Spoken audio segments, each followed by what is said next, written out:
এটা মরিচ বাটা, স্বাস্থ্যের পক্ষে খুব ভালো, খুব টেস্ট, একটু ঝাল ঝাল হয়, টেস্টটা খুব ভালো, বেশ সুন্দর লাগে। ঝাল ঝাল মরিচের ঝাল আর অন্যান্য বাটা দিয়ে করা, ধনে পাতা, হেভি লাগে।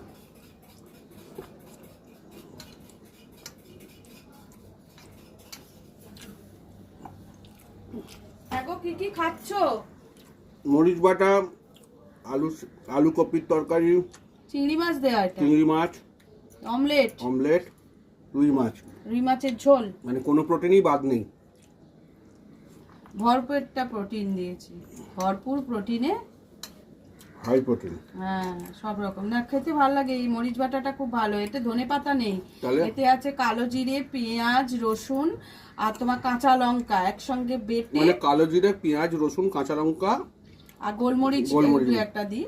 আজকে দিইনি যদিও সেই গোলমরিচটা, কারণ বেশি ঝাল হয়ে গেলে ছেলে খেতে পারবে না, তাই। নাহলে এইটা বেটে গরম ভাতে খাওয়া কিন্তু খুব উপকার। জিরে তো বরাবরই উপকারী, খুব কালো জিরে। হ্যাঁ, এই যারা কাঁচা বাটা খায় তাদের আবার অন্য কাজে লাগে। হ্যাঁ, ডেলিভারি মেয়েরা যারা হয় না, তারা কাঁচা বাটা খায়, তাদের শরীরে শুকোনোর কাজে ব্যবহার হয়। তাদের কালো জিরে চলে না। কাদের?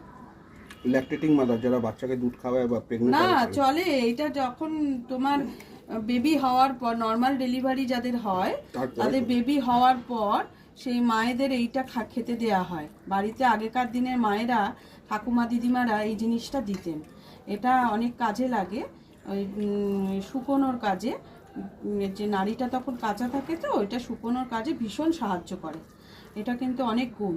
আবার আমরা এখন যেটা ভেজে খাচ্ছি, সেটা তোমার সর্দি এতে মুখ ছাড়ে, মানে অনেক সময় জ্বরের থেকে মানুষের মুখটা নষ্ট হয়ে যায়, সেটাও আবার ফিরে আসে। মানে এটা খুব মুখরোচক এবং টেস্টি, উপকারীও।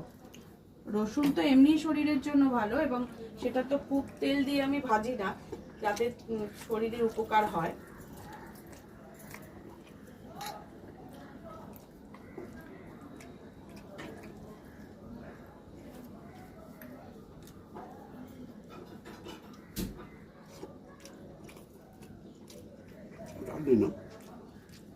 না,